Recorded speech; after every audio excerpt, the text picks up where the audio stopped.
Bamboo Organ Festival sa Las Piñas na layong ipakita sa publiko ang ganda ng musikang handog ng instrumento mula sa kawayan. Yan ang umagang balita ni Israel Malasa. Ginaganap ngayon hanggang sa 27 ng Pebrero ang ika-38 International Bamboo Organ Festival.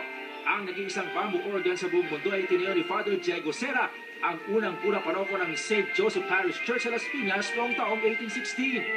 The sound of the bamboo is recognized as unique in the whole world.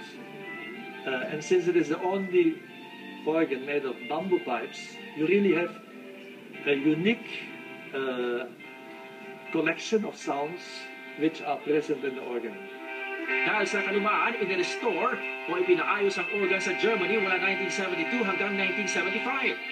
Ayon pa kay Father Leo Renier, founder ng festival, layo ng event ay pagmalaki hindi lang sa Pilipinas, kundi sa lahat ng bansa ang ganda ng musika ng bamboo organ. Help us in our research for the music noong panahon ng mga Kastila. What was the music heard in the churches between the year 1600 and 1900.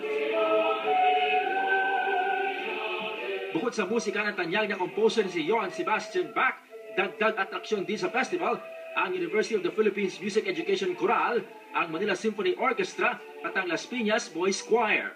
Israel Malasa para sa Umagang Balita.